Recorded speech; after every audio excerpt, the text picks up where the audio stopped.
hidden beneath the sands of Egypt for over 3,000 years.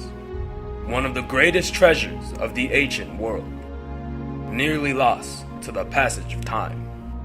An extraordinary heritage set in stone, threatened by the rising waters of the Nile. It would take scientific innovation and an unprecedented effort of over 50 countries to protect these historic monuments. Their preservation would impact the way we see the past as a reflection of the entire human story, and change the way we preserve and safeguard our cultural heritage. The great Abu Simbel, built with the ingenuity of the past, threatened by the necessities of modern Egypt, would become a temple built on innovation.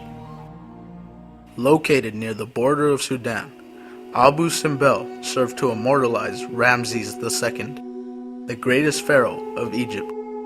The temple measured 120 feet wide by 100 feet tall and prominently featured 4 colossi of the pharaoh. It commemorated Ramses' victory at the Battle of Kadesh. Ramses used the greatest innovations of his time to secure his immortality and to intimidate his neighbors.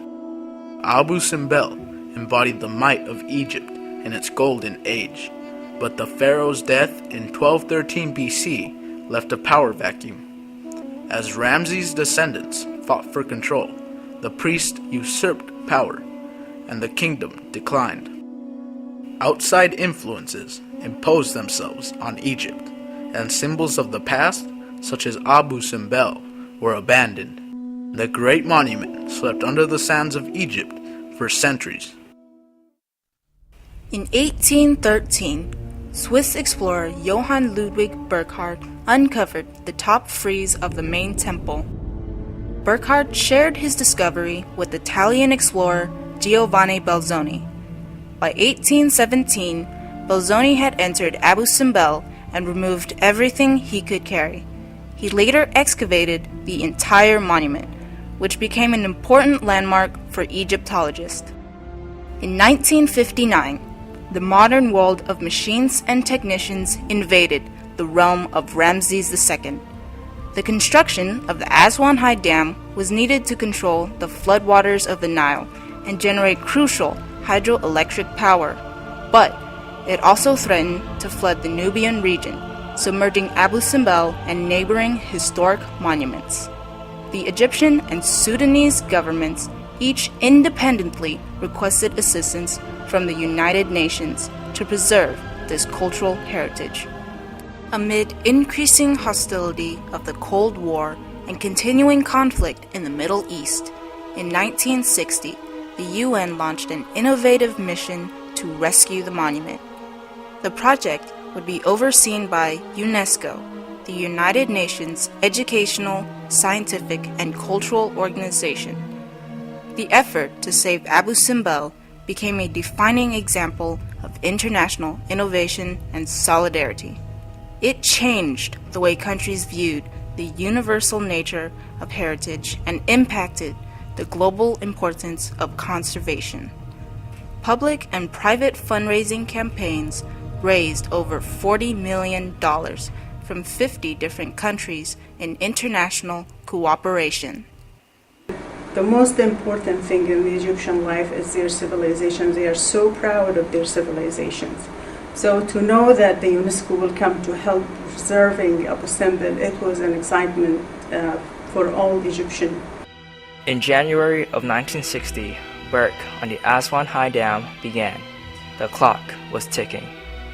The ambitious project to rescue Abu Simbel began the next year. It was complicated by the sheer size of the operation and concerns about structural integrity. Originally, the temple was designed so the sun illuminated its interior on Ramses' day of birth and coronation. Preserving this alignment was crucial. All these factors had to be considered. A Swedish engineering firm developed an innovative plan that balanced architecture concerns of historians and archaeologists. Contractors around the globe consulted.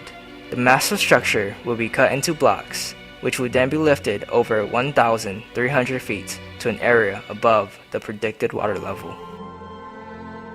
In 1964, salvage work began. Over 1,000 blocks, each weighing an average of 60,000 pounds, were meticulously sliced. Cuts were only allowed to be 8 millimeters thick. Because of this, the structure was dismantled almost exclusively by hand. To protect the final appearance, no cuts were allowed across the faces of the statues or through other especially beautiful and delicate parts of the sculpture surface. That was more tricky. You could say we were trying to move a mountain, but we had to do it in pieces. We couldn't take the whole mountain in one piece. The relocation consisted of 3 parts. First, an artificial mountain was built to replace the original cliff into which the temple had once been carved. Second, the temple facades and rooms had to be cut and moved. Last, a concrete dome was created to protect the temple and bear the load of the artificial hill above. In 1968, the ambitious project was completed.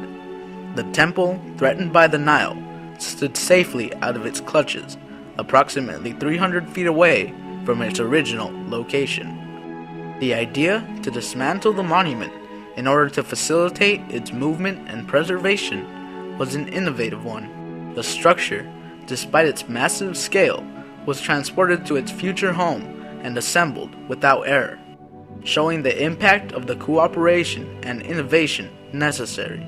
The engineers had to change their accepted practices and approach their delicate task with respect and even reverence to be able to deal with this legacy from the past, too precious to be lost.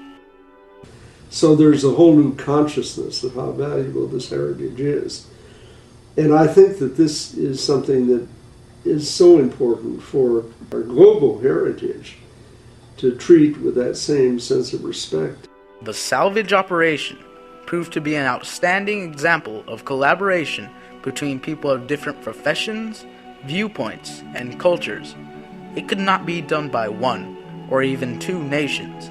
It required innovation on a grander scale, a global partnership to impact the preservation of Abu Simbel. 1969 marked the completion of the Aswan Dam. The rising waters could not claim Abu Simbel. Nevertheless, UNESCO kept working through the next decade, using the innovations developed to save other Nubian monuments. On March 10, 1980, the international campaign to save the monuments of Nubia ended. This project had no precedent. For the first time in history, the international community successfully collaborated on a large scale for the benefit of a specific region. The venture united scientific, archaeological, and historic innovations and changed the way we look at our history. This innovative approach to historic preservation had impact on other cultural heritage sites. The same innovations were employed to rescue monuments threatened when China built the Three Gorges Dam, and to save Venice, Italy, when floods threatened to engulf the city. Today, UNESCO preserves over 900 World Heritage Sites in 186 different countries on 6 continents.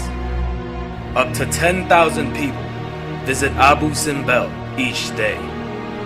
The temple embodies the ingenuity of the early Egyptians and survives today because of modern innovation.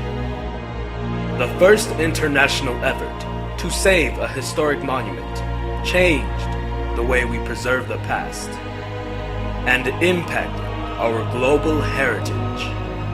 Abu Simbel, a temple built on innovation